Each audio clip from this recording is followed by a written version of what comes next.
Good evening. You're watching the news at 6 with me, Ishan Russell. The news at 6 is all about the day's biggest developing stories, and we'll be filling you in on them over the next half hour. But first, the headlines that we're tracking right now. Infiltration bids foiled in Jammu and Kashmir. 3 terrorists killed in Fidain attack on army camp in the Kupwara district.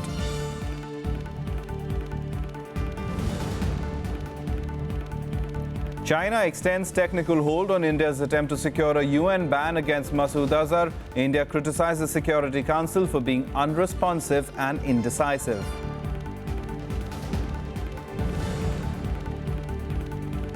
India launches its latest communication satellite, the GSAT-18 from French Guyana. 3.4-ton satellite expected to boost banking and television services.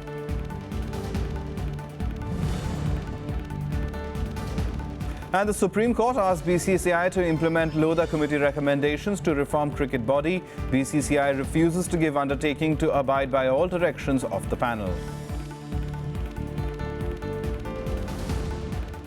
Our top story this evening: in another ceasefire violation in Jammu and Kashmir, the army today killed 4 terrorists in 2 separate incidents. One of them was killed in the Nagaum sector after the army foiled 3 infiltration bids along the line of control. In another incident, 3 terrorists were killed in an early morning attack on an army camp in Lungate in North Kashmir.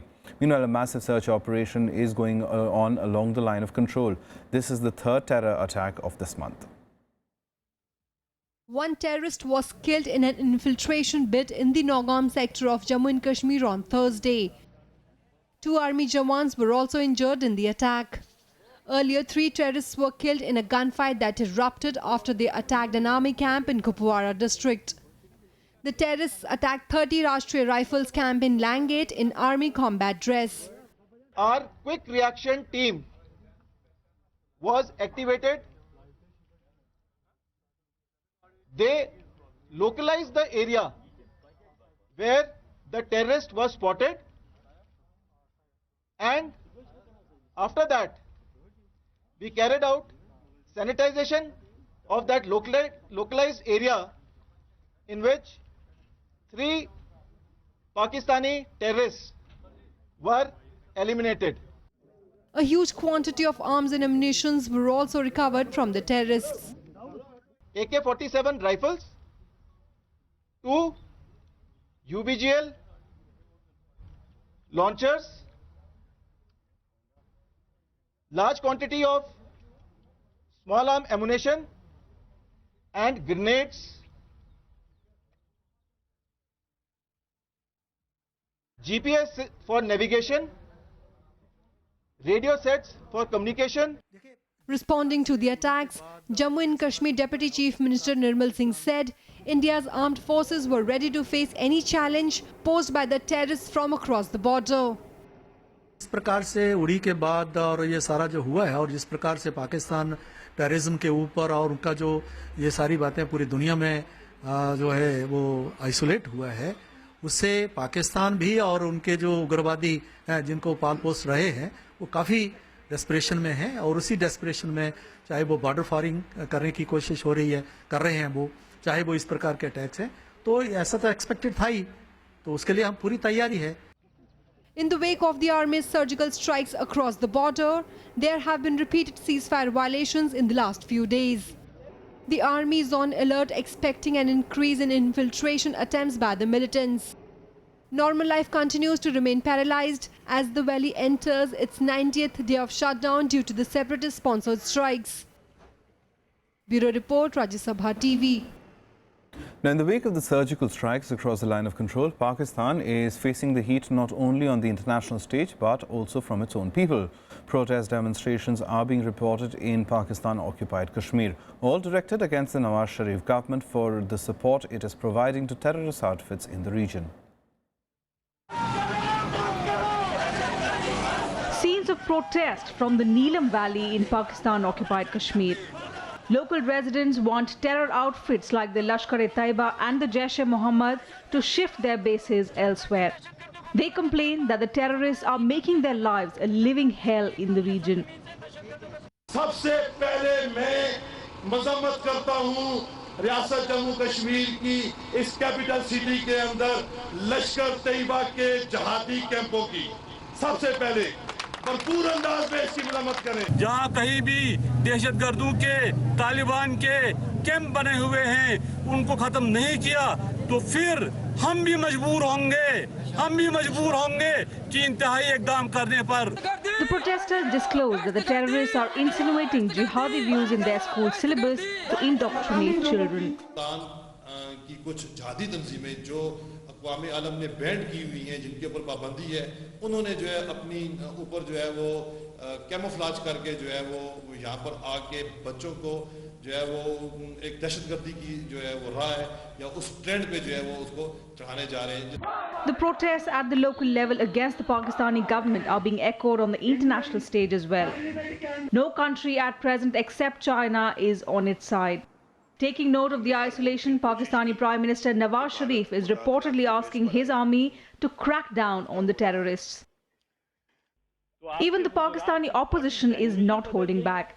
Edzaz Ehsan, leader of the People's Party, told the Pakistani Parliament on Wednesday that the free run given to the so-called non-state actors is making the country an international untouchable. At the United Nations, India's permanent representative Syed Akbaruddin once again accused Pakistan of running a terror factory. Just less than 10 days ago, the General Assembly Hall witnessed a high-level debate. It also witnessed a singular lack of support for the representative of Pakistan's baseless claims. Need one say more? Our response to Pakistan is consistent. Abandon your futile quest. The state of Jammu and Kashmir is an integral part of India and will remain so. No amount of misuse of international platforms by Pakistan will change that reality. Akbaruddin says blocking India's proposal to ban Jaish-e-Mohammed's Masood Azhar is the main reason why Pakistan is not feeling compelled to shut down its terror activity. He feels this has also weakened the UN Security Council. With inputs from Akhilesh Suman, Bureau Report, Rajya Sabha TV. On a day when the Pakistan Prime Minister asked his army chief to crack down on terrorists to end the country's international isolation, General Raheel Sharif has slammed India for spreading what he called a litany of falsehoods. He also warned India that any aggression against Pakistan would not go unpunished. Pakistan's Army Chief General Raheel Sharif has accused India of spreading a litany of falsehoods. He warned that any aggression or a strategic miscalculation against his country would not go unpunished. He also called upon the international community to condemn the Indian fabrications about Pakistan, saying his country has made unparalleled contributions against the global fight against terror. General Sharif's comments come amidst the increased strain on Indo-Pak ties following the Uri terror attack and India's response in the form of surgical strikes on terror launch pads inside Pakistan-occupied Kashmir. Even though Pakistan continues to deny that any strikes took place, its Prime Minister Nawaz Sharif had tried to calm the situation on Wednesday, saying Pakistan was against war and wanted to resolve all issues, including Kashmir, in a peaceful manner. हम जंग के खिलाफ हैं। हम खित्ते में पायदार अमन चाहते हैं। हम कश्मीर समेत तमाम मसाइल संजीदा बामकसद और नतीजा खेज मुज़ाकरात के ज़रिए हल करना चाहते हैं। हम इस सोची समझी राह पर साबित कदमी से चलते रहेंगे, लेकिन अमन की इस ख्वाहिश को एक पुरवकार, बाइज़्ज़त और खुददार कौम की ख्वाहिश समझा जाए।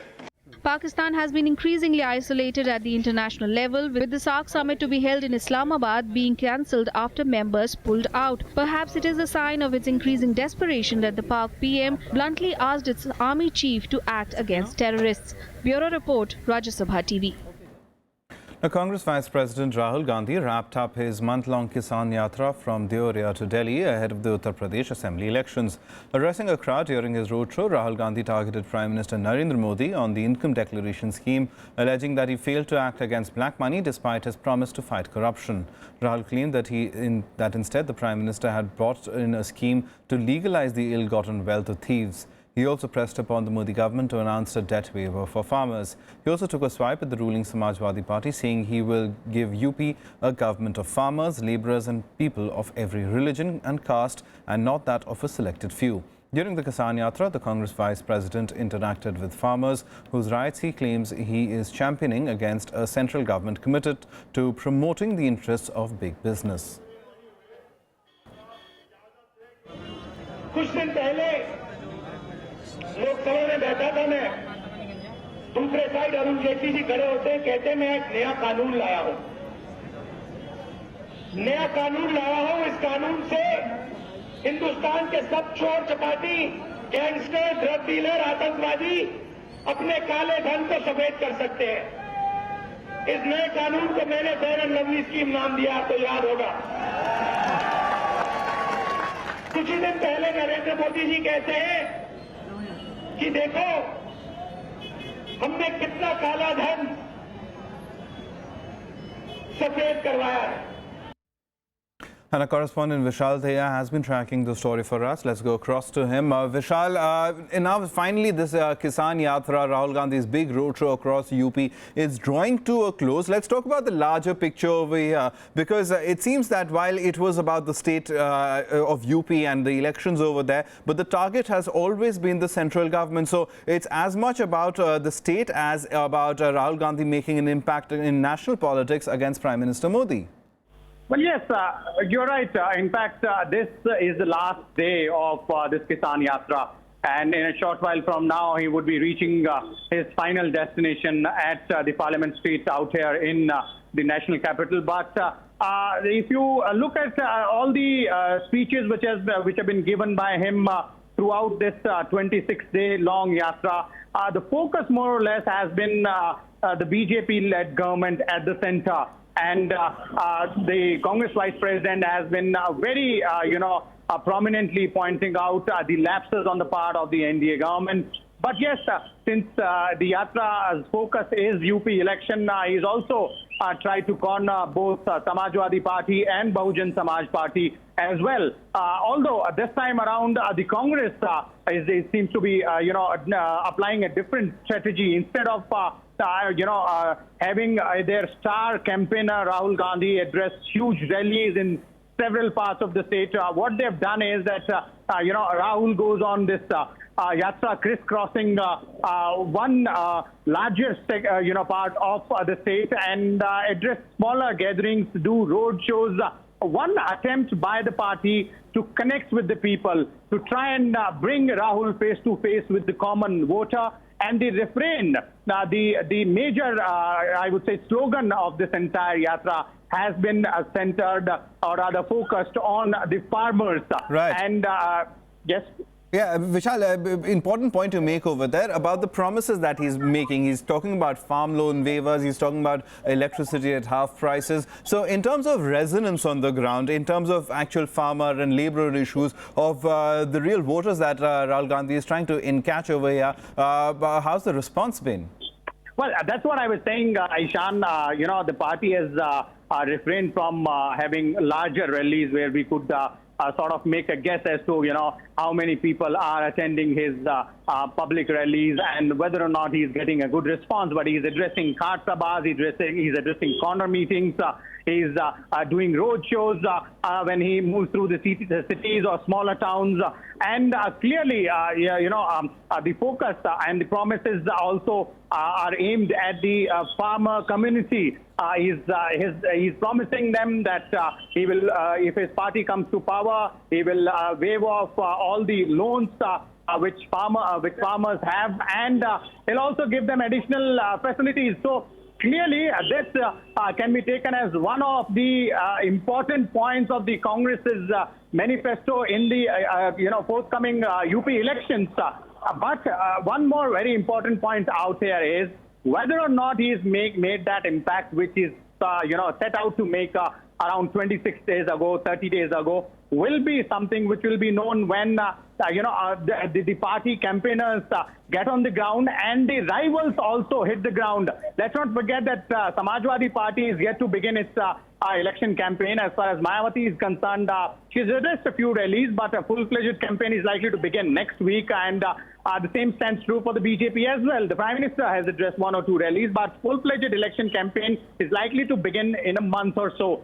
So this is a warming up phase which is going on for all political parties, including the Congress for UP Assembly elections. And it seems the Congress Vice President has sort of, deployed a very strong tactic of connecting with the common man, being on the ground with them, doing road shows, doing these corner meetings instead of addressing huge rallies. All right, Vishal, we'll leave it there. Vishal will keep a track of the story as it develops for us. Thanks so much for joining us for now. Now, the government today claimed that the ease of doing business will help India pull off 8% growth over the next couple of decades. Speaking at the India Economic Summit in the national capital, Commerce Minister Nirmala Sitharaman stressed on removing regulatory hurdles that affect India's competitiveness. Sitharaman, however, asserted that government's priority remains job creation. After the IMF revised India's GDP forecast to 7.6% on robust growth momentum, the government has exuded confidence that the country's economic growth may touch 8%.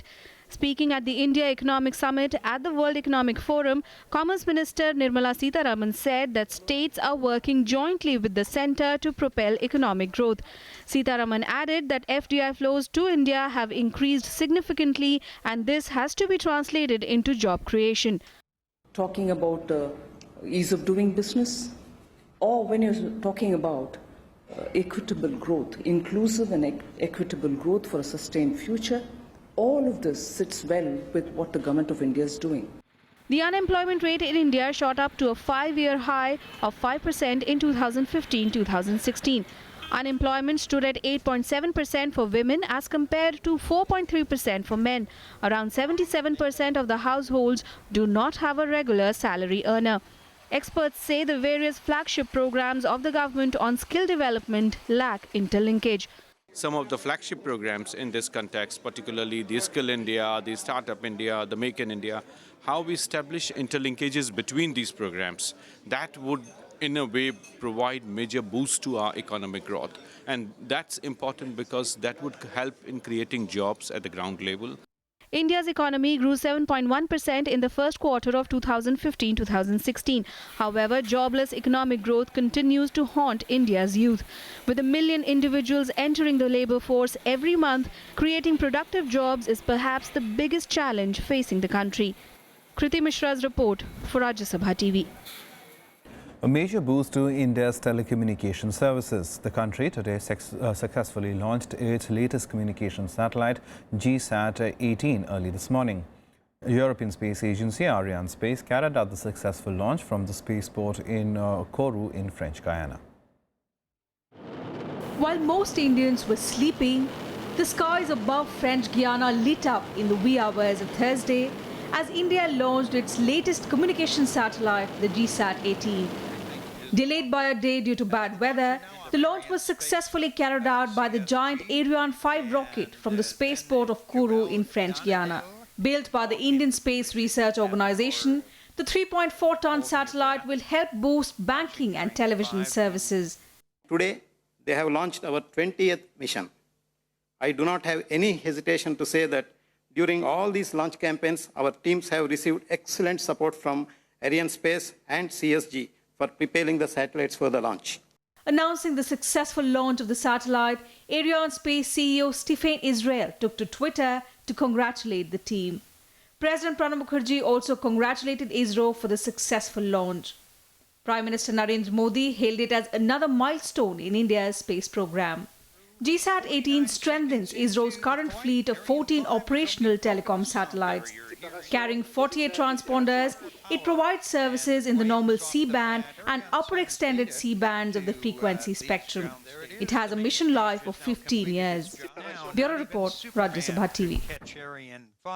Some more national news updates now in Nationwide. RJD MLA Raj Ballav Yadav, who is accused of raping a minor, met RJD Chief Lalu Yadav in Patna on Thursday. The Supreme Court will hear the Bihar government's petition against the bail granted to him by the Patna High Court on Friday. Ballav Yadav called the meeting a courtesy visit and said he had no grudge against the state government for opposing his bail petition. The Consumer Affairs Ministry is said to be considering a proposal to ban celebrities from endorsements if they're found guilty of being part of a misleading advertisement. The Parliamentary Standing Committee had earlier recommended a jail term of up to 5 years and a fine of 50 lakh rupees for celebrities endorsing misleading advertisements. A group of ministers headed by Finance Minister Arun Jaitley, however, asked the ministry to look at laws of other countries before finalising the amendments to the bill. The commission set up to probe Hyderabad Central University student Rohit Vemula's suicide has said that the material on record did not establish he was a Dalit and attributed his suicide to personal reasons. The commission also said that Rohit's mother branded herself as a Dalit to avail benefits of reservation. The commission gave a clean chit to Union Minister Smriti Irani and Bandaru Dattatreya. The university authorities too were absolved of any blame for Vemula's death, as the commission held that they were not working under political pressure. The Thane police on Wednesday arrested 70 call center workers on suspicion of tricking American citizens into sending them money by posing as US tax officials. More than 700 workers were detained in raids on 9 call centers in a Mumbai suburb. Thane police reportedly learned of the scam after a disgruntled employee of one of the call centers involved tipped the police off. Time for us to take a short break. Lots more on the other side. Do stay tuned.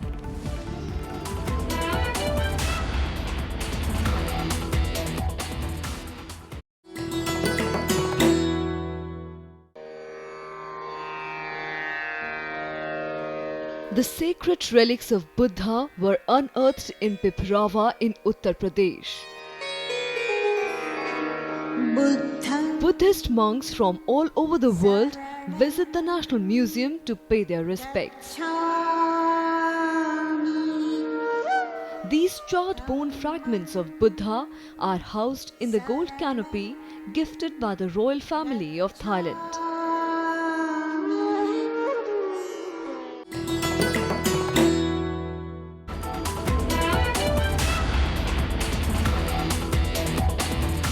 Welcome back. You're watching the news at 6. Some sports now, and the Supreme Court has given the Board of Control for Cricket in India 1 day to decide whether to fall in line and implement the recommendations of the Lodha panel or face consequences. If the board fails to implement the recommendations, the Apex Court could even supersede BCCI's office bearers, including its President Anurag Thakur and Secretary Ajay Shirke, as requested by the Lodha panel. A 3-judge bench headed by Chief Justice of India T.S. Thakur also told the BCCI that it was defying its orders and obstructing the Lodha panel. The court is expected to pass further orders on Friday after the BCCI said it will be difficult for it to give an undertaking that it will implement all the recommendations. The BCCI's contention that the states both do not come under it also came in for a lot of flack from the Supreme Court. The court asked then why was BCCI giving money to the state boards at all? BCCI के लिए ये black Thursday था, क्योंकि जिस तरह देश के सर्वोच्च न्यायालय के सामने उन्होंने एक पे एक झूठ का सहारा लिया। पैसा देते हैं 29 तारीख को और 30 तारीख को मीटिंग में पास करते हैं। कोर्ट ने सारे चीज़ों को पकड़ा है, वो भी करोड़ में, जो हर साल 25 से 30 करोड़ रुपया एक स्टेट क्रिकेट एसोसिएशन को दिया जाता है। कोर्ट ने आज अपना जजमेंट रिजर्व कर लिया। आजकल कभी भी जजमेंट आ सकता है। बीसीसीआई ने फाइनली कोई भी अंडरटेकिंग देने से इनकार कर दिया है। Some more sports action now in Sports Beat. Ukrainian Elena Svitolina scored her second win this year over world number 1, beating Angelique Kerber in the round of 16 in Beijing on Thursday. 19th ranked Svitolina won the game 6-3, 7-5 and advanced to the China Open quarterfinals.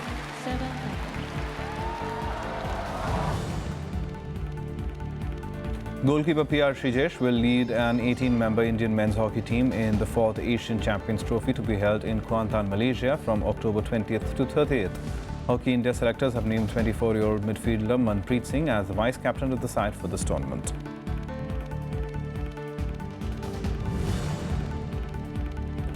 Bangladesh welcomed England to Dhaka for the first match of the tourist month-long tour that starts on Friday. Bangladesh's captain Mashrafe Mortaza said sporting action will take centre stage now after months of hype on the security situation in the country.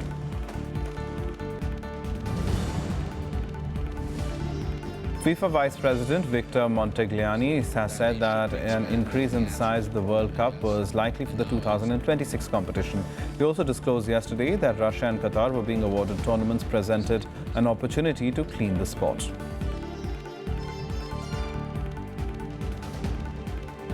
Some international news now, and fighting in the northern Afghan city of Kunduz entered its fourth day after Taliban militants slipped past the city's defences earlier in the week. Afghan troops in armoured vehicles have pushed Taliban militants out of the city. Government troops backed by US Special Forces and airstrikes have repeatedly declared that they are in control of the city. But residents report that people have fled due to heavy fighting. The continuous fighting in Kunduz has forced many hospital staff to flee, further jeopardizing medical care of hundreds. Thousands of residents have fled the city, and with those who remain facing serious water, food and electricity shortages, as well as the threat of fighting. Some international news now in Global Buzz. The fiercest Caribbean storm in nearly a decade slammed into the Bahamas early on Thursday and are expected to intensify as it barrels towards the southeastern coast of the United States, forcing a massive exodus in 4 states. Rail roadways in Florida, Georgia and North and South Carolina were packed with millions heeding warnings to flee inland as Hurricane Matthew approached. Matthew, which killed at least 26 people and damaged hundreds of homes in southern Haiti, was predicted to strengthen from Category 3 to 4 en route to eastern Florida. Landfall is expected there on Thursday night.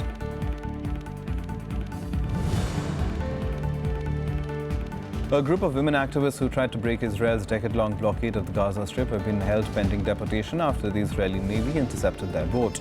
The 13 women, including Nobel Peace Prize winner Madriad Magir, were detained on Wednesday after their sailboat was stopped around 35 nautical miles off the coast of Gaza.